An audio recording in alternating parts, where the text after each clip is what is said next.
We're going to go ahead and start our utility rate workshop. We're still going to start with some words from our city manager. Sure. And before we go into our workshop, I wanted to introduce Chris Lightfoot. He is the Director of Public Works and Public Utilities. Give you a little bit of background about why we're here in terms of the utility rates. We've been working with the Finance Review Committee to put together a recommendation.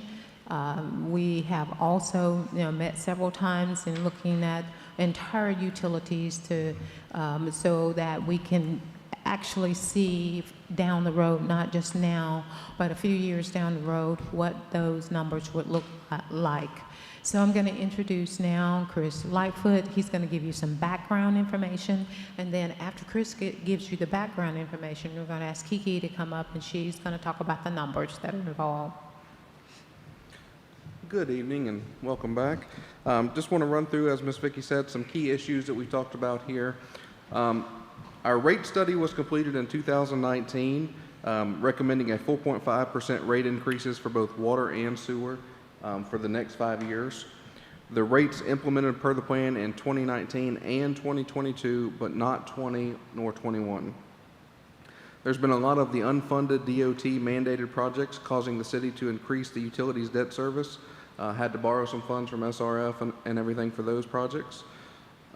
This will be the last year of unfunded DOT projects, hopefully, and it will conclude with the 390 Phase 4 Mill Bayou Bridge widening project.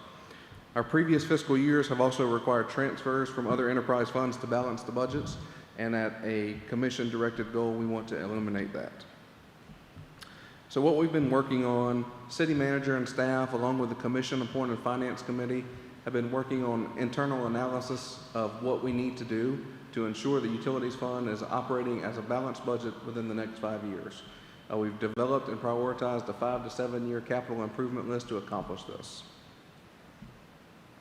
And what the main goals that we're trying to get out of working with you all and passing our budget and passing our rates is to ensure that every enterprise fund is self-sufficient and that there are no transfers of funds from one enterprise fund to another. And we also want to be able to fund reserves for emergency projects such as critical lift station failures, failing water and sewer infrastructure, and failing stormwater infrastructure. Fiscal year 24, as I stated, will hopefully complete the unfunded DOT widening and relocation projects, so we will not have a fiscal impact in the coming budgets for those. And before I introduce Ms. Kiki, I wanted to bring up some of the questions and concerns that were brought up from this morning's meeting. First thing, we had some people bring up budget cuts. We've looked at the budget, and as far as cutting, there's really nothing left to cut in the budget. Now, you can eliminate projects and push them further down the road, but you're not really cutting the budget. You're just shifting to make things happen in the future. We had a concern when we talked about funding the reserves for emergency projects. Now, keep in mind there is a difference between emergencies and catastrophic failures. We do have a line item in our budget for, a $15,000 emergency repair.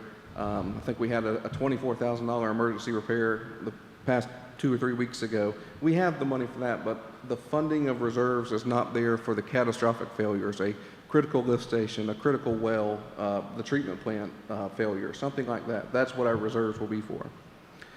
We cap at 12,000 gallons. So we heard some comments about pools and the issues coming up with high bills from a pool. Talked to Stephanie earlier. Currently, our $74.04 is the max sewer charges per month at the current rates is what you can get at your house. So with that being said, we encourage people that have swimming pools to possibly get an irrigation meter. That way the swimming pool connections and all are through the irrigation meter, and there's no chance of paying sewer on any of that. And just a reminder that the utilities, they're funded through the bills, not through any taxes. We had a lot of people, their concern was, we're already paying taxes. How come that's not going towards water and sewer? And the water and sewer is funded from our utility bills that you get every month. So with all that being said, introduce Ms. Kiki Roman, our finance director, and she will present our rate proposals.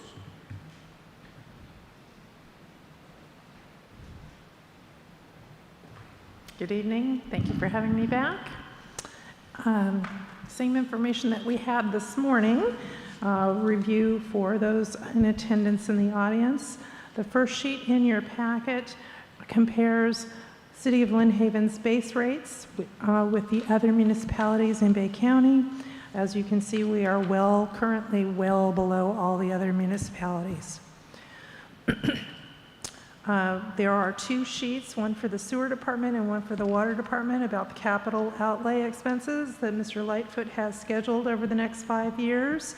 These numbers, the vehicles, equipment, and projects are included in the analysis. The grants or impact fees are not included in the analysis because those are different funding sources.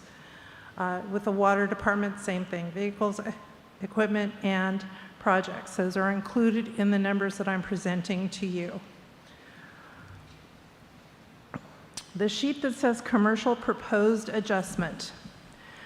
The Finance Review Committee recommends that each of the commercial accounts have an additional $25 added to their base rate along with the usage increase. So that's why the commercial rate is just a bit different than the residential rate. A typical commercial account will increase by $38.15 based on this recommendation. The last page is the residential proposed adjustment. That's a $7 increase to the base rate for water, a $7 increase for the base rate for sewer, and then 15 cents per 1,000 gallons for water and $1.08 per 1,000 gallons of sewer. So the increase for a residential account would be $20.15. These increases, if you adopt them, would get the water department to a balanced budget at the end of 5 years, and the sewer department individually balanced at the end of 5 years. One anecdote that I failed to mention this morning was before I left on vacation last week, the sewer department had less than $100,000 in the bank. That's after we had transferred $1 million from the sanitation department earlier in the year. It's highly likely that we will have to transfer additional funds from the sanitation department to the sewer department before the end of fiscal '23. The other thing to keep in mind is these proposed increases do not take into account any catastrophic failures. Should we lose a lift station or something monumental, it's not included. There are small amounts for emergencies that we can handle. And of course, if it's an insurance type event, we would apply for insurance money. But should we have a catastrophic failure, there are no reserves in the water or the sewer department. The other thing to keep in mind is we will be needing the sewer plant to be expanded soon. There is no money to fund the expansion in these numbers. Okay, before we take questions from Ms. Roman, are there any comments from the Finance Review Committee in regards to the proposed rates? This is our new chairman, Mr. Joe again. And thank you for your service and the committee's service in providing this information for us. Thank you very much. Absolutely. Thank you. Joe again, 3302 Country Club Drive, Lynn Haven. As Mayor Nelson mentioned, and Vicki did as well, our committee met on a number of occasions, reviewed the information that staff had provided. And while I don't think anyone likes increases in anything, whether it's rates or taxes, in this case, we feel like it's necessary in order to get a balanced budget. Certainly what the city's been doing is not sustainable, and there's really probably no shortcuts to getting it done other than increasing rates. You know, I think when you look at the other cities around us, we're substantially below those rates. That's not a good reason to change them, but I think for comparison purposes, it explains why we're making some of these decisions, because of the fact that we didn't make some of these increases back when it was originally approved back in 2019, which is understandable due to COVID and Hurricane Michael. But again, not a popular decision, but I think it's one that's necessary, and it's one that we recommended. Thank you. Are there any questions for Mr. Ginn while he's here? All right. Thank you. All right, thanks. Any questions for Ms. Roman? You know, we're supposed to be like replaying what we did this morning, so try to remember the same questions that you had this morning and ask them again. Of course, we know Commissioner Ward wasn't able to be here. Do you have any questions, Commissioner Ward, for Ms. Kiki? I know you do. Oh, you know I do. But I'll say ladies before gentlemen. Oh, you go first. You sure? Yes. She's just going to ask the same question she asked this morning, so. Ma'am. I take it the residential average water usage, do we know what that is? Is about 5,000 gallons? Approximately 5,000 gallons a month, yes, sir. Have we looked at, I know we talked a little bit about this, outside residents, the surcharge, have we looked at if we can increase that or not? We did not do the calculations. Stephanie was gracious enough to tell me that we have 260 accounts that are outside residential. Yes, yeah, yes, and eight commercial that are outside. So we could make adjustments there. They're not factored into these numbers, but it's a very small amount of the accounts. Okay. Now, one thing they did mention this morning is that they would be increasing as well, though, that although Right. not in a part They of have to this. match us when it comes to the rates. Correct. They'll Yeah. have the same increase. And I just want to make one comment here. I know when Mr. Lightfoot came up here, he talked about the study they had in 2019, and I'm sure when they did that study, they didn't expect to have an inflation rate that we had back in the last couple of years. I mean, the inflation rate back in 2021 was 7, and 2022 was 6.5, which is definitely higher than what we would have expected at that time, which I'm sure has had an impact. And you know, that makes it tough when it comes to budgeting, because if you don't increase it by that much, then you have to make up the difference somewhere. So, We are playing catch up with these numbers, yes, sir. yeah. So, that's all the questions I had. Got it. Ms. Vandergrift, any questions? Yes, thanks. Oh, and let me say, the public will be able to ask questions, just trying to get through the commission questions first. Since he brought up the study and you said we were playing catch-up, it was recommended at that time for a 4.5% increase, Each year for water and 4.5 for sewer each year. and that would have been for how many years? 5. 5 years. So, I mean, my math isn't great, but that's 22%. Yes. Okay. So we would have already been at a 22% increase and would have been financially more secure. We would have, yes. Yes, ma'am. Okay. Of And course, I know the reason that the commission did not, but for that reason, we are, like you said, playing catch up. yes, ma'am. One thing we mentioned this morning, and this is for the citizens that are here and for those that are watching on YouTube, Facebook Live, is there's also that the 390 widening project, which is costing us about $1 million. I'm rounding up there. That's what pastors do. We round up to the biggest number. So it's about $1 million, really like $895,000 that we're having to pay to move our utilities on that expansion that DOT is requiring us to do. And so City Manager and I did talk to Representative Griffiths about having some matching funds or some support from DOT in the future for those type of projects. But every time there's some type of widening of the roads or some expansion, the cities are, we're the ones that's taking the brunt of the bill and getting that repair done. And so that's also coming out of our sewer and water, which is not accounted for when we look at our budgeting and things like that, which is taking from our citizens, which in some ways is causing this encumbrance that we're having to deal with now. So, but thankfully that project will be over with. I'm not going to say soon because it's, you know, it's an ongoing project, but that's something else for us to keep in mind when we're talking about monies and where we're spending monies and how we're budgeting monies. That's money that we have to pay, or we don't have to move utilities. They'll just widen the road and then we just won't have utilities at that point. So that's the either move it or lose it type of option there. Any additional questions, Commissioner Peebles? I got one. This was one that was asked earlier, just so you can say it again, but how much in debt would we be if we did not increase this? If we did not do any increases, we would be in a deficit of $19 million over the next 5 years with no increases at all.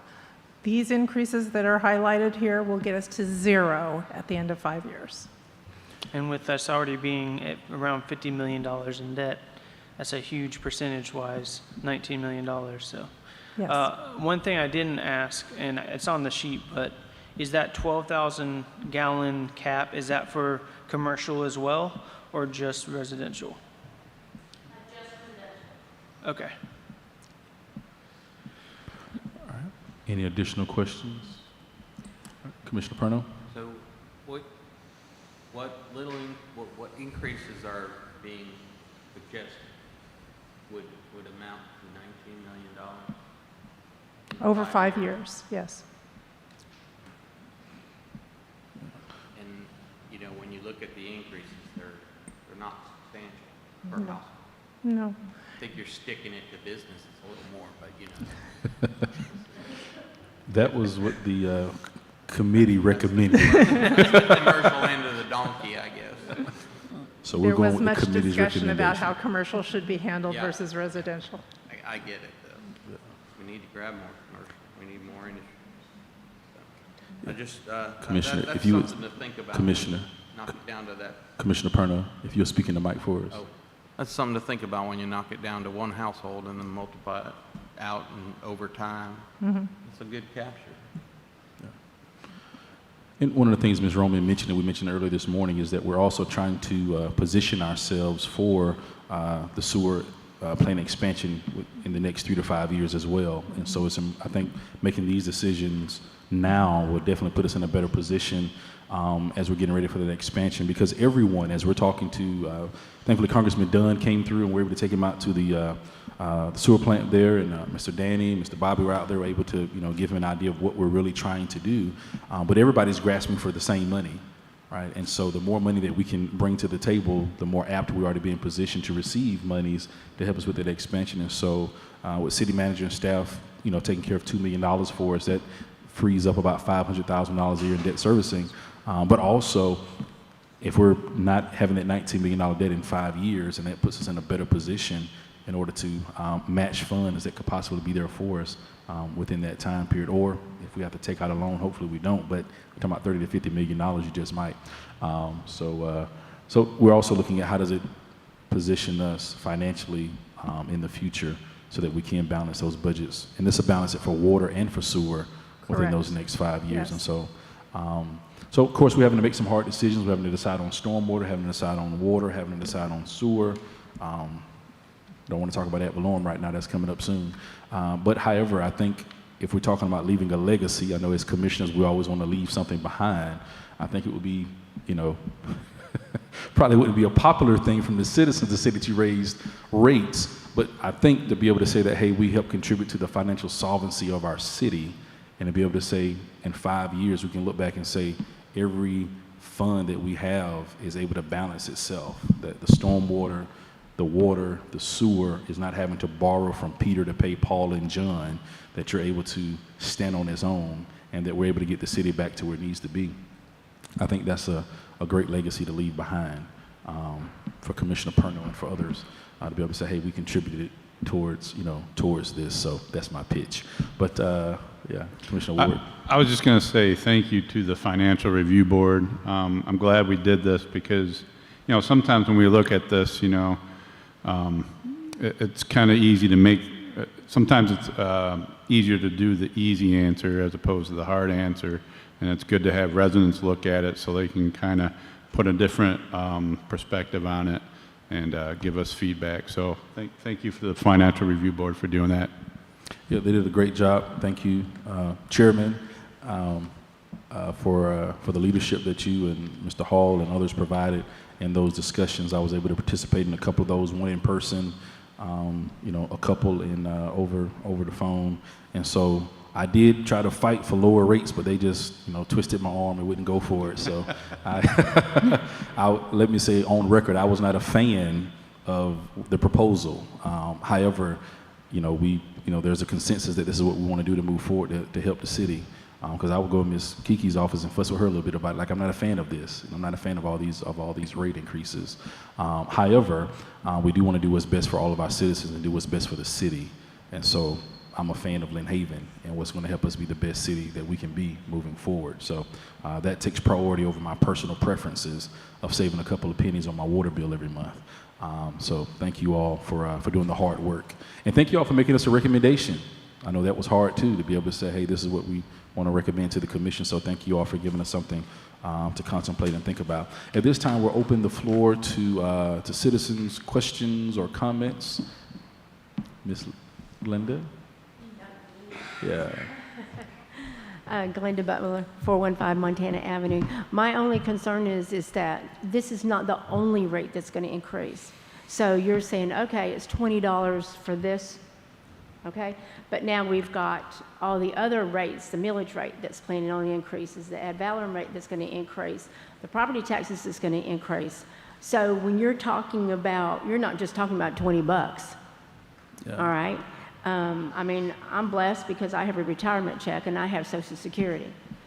But, my house that I live in, that I bought, is costing me about $6,000 a year to live in it because I have over $3,000 in property taxes.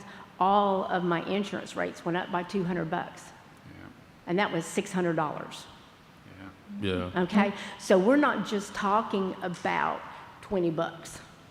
We're talking about $1,000.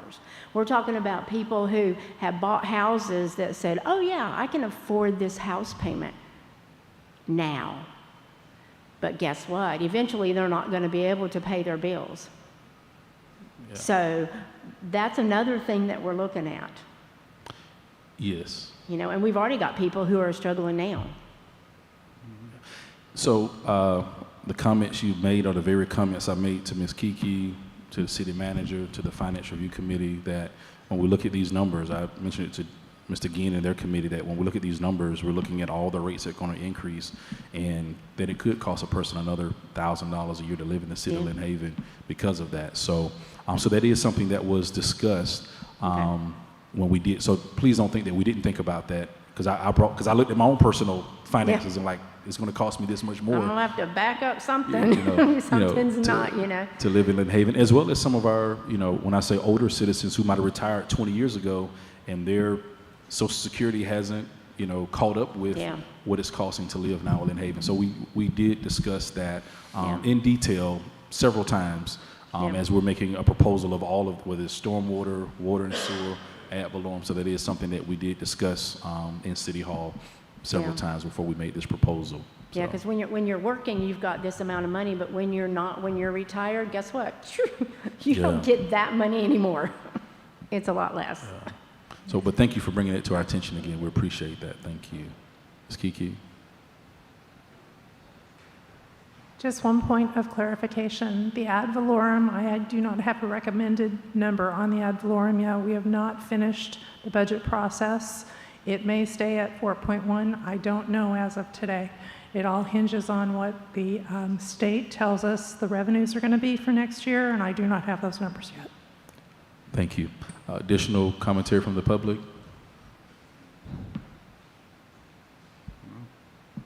All right. Any final comments from the commission? Any thoughts you have? We'll start with seat one, Commissioner Peebles. Any final thoughts, comments, feedback from the community? Sure. I just want to say thanks to everyone that made this happen. It makes it a lot easier to make decisions when we have numbers in front of us like this. It shows that it's not just based on opinions, it's based on data and numbers, and that really makes decisions a lot easier when that happens. So I want to thank everyone that did the work to make this happen. I also want to make the suggestion that if anyone's watching now, go back and rewatch the one at 9 a.m. just in case one of the questions that was asked this morning was not re-asked again at 5. It's not very long. I think the meeting lasted about 30 to 40 minutes. So it would be well worth your time to watch that or listen to that again. And as always, if you have concerns about any of this kind of stuff, please reach out with your angles or your opinions, because the more data we gather, the better decisions we can make. Thanks. Commissioner Perno? I'd just like to thank everybody who prepared everything, and I know that we're not voting, and as we get closer to voting, we're going to hear more from our citizens. I wish we would have had more citizen input this morning, and I appreciate the citizen input we've had today. But if we can get the word out there, and let's get your feedback, because that day is coming when we have to make this hard decision. So I'd like to hear from as many people as possible. So thank you. I do know with the interview with Channel 13 today, I did mention emailing us, calling us, provided my cell number. I'll see how that works out. And so we did mention that today, just encouraging people to, to provide us their feedback. And also just reminded him that this was not for us to make a decision on utility rates. And so that's important for citizens to know that no matter how we sound up here, that we have not made a decision yet. That'll be voted upon in August. Okay, so we haven't made a decision yet. Commissioner Ward? I don't have a whole lot. It's just, it's a tough time right now, We in Bay County particularly have gone through a lot when you look at it. You think about back in October 2018, we went through the hurricane, and then next thing you know, we went through COVID, and now insurance rates are going up, inflation rates are, have gone through the roof. Luckily this year, hopefully it won't be quite so bad in the inflation rates, but the last 2 years it's gone up quite a bit, so it's tough. So I feel you for the people that, especially the people that are struggle trying to, crunch the numbers. How am I going to pay for this? But we also have to pay for city bills too. So, but just want residents to know that, I'm sure Ms. Gaynor will tell you, I hound them with questions all the time to make sure that we're trying to be as fiscally responsible as possible, and I'm sure we all do that. And I can assure you the city is being fiscally responsible, trying to make sure we spend our money wisely. So that way we can try to keep our rates as low as possible. So that's all I'll say. Thank you. One thing we mentioned this morning, not sure if we might have mentioned prior to me arriving, is that, of course, not all of our water, but much of our water, or some of our water, does come from the county. So we do purchase water from the county. The county has increased their water rates the past few years, and we have not. Okay, so we've absorbed the rate increase that the county has given to us. We've absorbed that for our citizens. And so over the past couple of years, in the pandemic and et cetera, when we did not increase the rates when we probably should have, so that we could, try to continue to balance the budget as much as possible, we did not, because we did not want to put that burden on our citizens. And again, we've received notice that they're going to increase again this year. And so, as Ms. Roman has said, we are trying to play catch up. And so some things for us to consider that we just also wanted to let citizens know, as Commissioner Ward mentioned, the city having to pay its bills, that we do have to pay our bills. Right? I think we pay, I'm using a round number here, about $35,000 to $40,000 a month for county water. And so obviously we're not getting all that back from the citizens. And so we're having to pay that on a monthly basis. And we would hate for the county to cut off our water, right? I mean, we would hate for that. So we pay that bill so that we can have that water running. But that's something for us to consider as we look at these utility rates, that is trying to make sure that we're covering all of our bases. Commissioner Vandergriff?